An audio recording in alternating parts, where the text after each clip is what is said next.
चंद्रमा के जन्म से जुड़ी कथा के बारे में बताएंगे।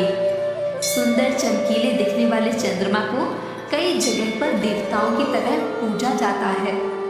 हालांकि पुराणों में चंद्रमा के जन्म की विभिन्न कहानियां मिलती हैं। ज्योतिष और वेदों में चंद्र को मन का कारक कहा गया है। वैदिक साहित्य में सोम का स्थान भी प्रमुख देवताओं में मिलता है।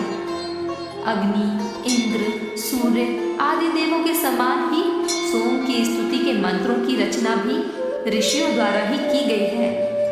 अग्नि पुराण के अनुसार चंद्रमा के जन्म के बारे में विस्तार से बताया गया है, जिसके अनुसार ब्रह्मा जी जब संसार की रचना करने की सोच रहे थे, इसी दौरान उन्होंने सबसे पहले मानस पुत्रों की रचना की। इन्हीं मानस पुत्रों में एक थे ऋषि अत्रि।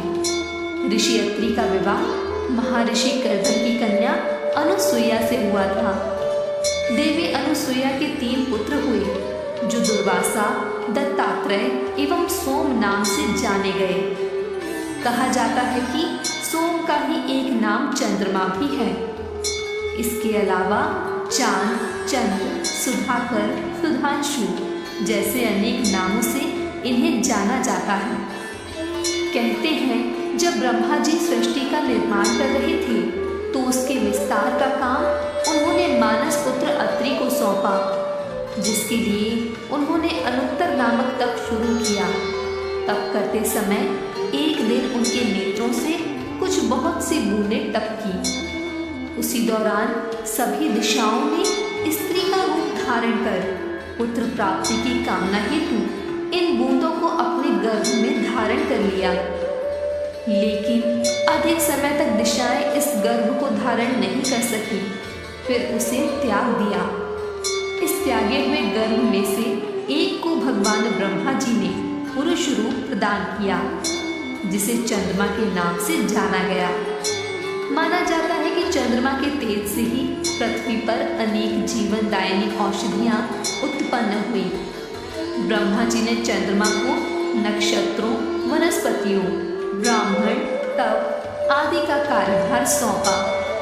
चंद्रमा के जन्म की एक कहानी ये भी है कि जब देवता और असुरों ने मिलकर क्षीर सागर का मंथन किया तो उस दौरान प्राप्त होने वाले 14 रत्नों में से एक चंद्रमा थे, जिन्हें भगवान शिव ने अपने मस्तक पर धारण किया।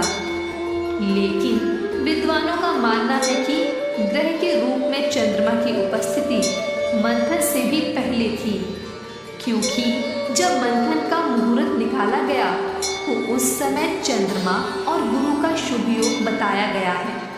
ऐसे में माना जाता है कि भिन्न भिन्न कलाओं में चंद्रमा का जन्म अलग अलग समय में हुआ है। आज हम जिस कथा का वाचन करने जा रहे हैं उसे चंद्र दर्शन के दिन सुनना अत्यंत भाग्यशाली माना गया है। आप भी पुण्य कमाने के लिए इस कथा को अंत तक ध्यान से सुनें। एक दिन गणपति मूषक की सवारी करते ही जा रहे थे। मूषक अपनी अजब गजब चाल में चल रहा था। तभी भगवान गणपति गिर पड़े।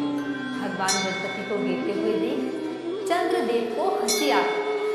चंद्रदेव की हंसी से भगवान गणेश क्रोधित हो गए। क्रोध में भगवान गणेश ने चंद्रदेव की हंसी को अपमान मानते हुए उन्हें श्राप दे दिया, जिसमें गणेश जी ने कहा कि आज से चंद्रदेव को कोई भी देखना पसंद नहीं करेगा। अगर कोई चंद्रदेव को देखता है तो वह कलंकित हो जाएगा और उस पर झूठे चोरी का आरोप लग जाएगा। चंद्रदेव भगवान के दिए श्राप से बहुत दुखी हो गए और सभी देवताओं से क्षमा मांगते हुए गुहार लगाई।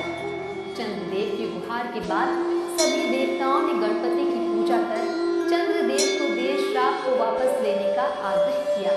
सभी देवताओं के आग्रह पर गणपति ने कहा, मैं अपना श्राप तो वापस नहीं ले सकता, लेकिन इसमें थोड़ा बदलाव जरूर कर सकता हूँ। जिस पर उन्होंने बदलाव करते हुए इस श्राप को सिर्फ एक दिन यानी गणेश चतुर्थी वाले दिन पर ही मान्य कर दिया। उनके अनुसार गणेश चतुर्थी के दिन चंद्रदेव का दर्शन अशुभ माना जाएगा। चंद्र दर्शन तिथि के दिन सौभाग्य प्राप्ति के लिए चंद्रदेव की विधि पूर्वक पूजा अर्चना करना चाहते हैं तो यह वीडियो आपके लिए है। इस पूजा को करने से चंद्रदेव की कृपा और आशीष आप पर बना रहता है। तो चलिए विस्तार पूर्वक इस पूजा विधि के बारे में जानते हैं। चंद्र तिथि के दिन सुबह उठकर चंद्रदेव का स्मरण करें और व्रत का संकल्प लें। इसके बाद स्नान आदि कार्यों से निवृत्त होकर पूरे विधि विधान से घर के मंदिर में पूजा पाठ करें। पूजा के समय चंद्र दर्शन की व्रत कथा अवश्य सुनें। इसके बाद पूरा दिन फलाहार करके व्रत रखें। शास्त्रों के अनुसार चंद्र दर्शन की तिथि के दिन शाम के समय चंद्रदेव की पूजा की जाती है। चंद्रदेव को सबसे पहले अर्घ्य दें। इसके बाद उन्हें पुष्प, दीप, नैवेद्य, रोली और अक्षत अर्पित करें और चंद्र देवता को खीर का प्रसाद अर्पित करें। चंद्र भगवान की पूजा करते समय इस मंत्र का जाप करें। ओम क्षीर पुत्राय विद्महे अमृतत्वाय धीमहि तन्नो चंद्र प्रचोदयात्। चंद्रमा की विधिवत पूजा अर्चना करने के बाद व्रत का पारण करें। चंद्र दर्शन पर दान देना भी एक महत्वपूर्ण अनुष्ठान है।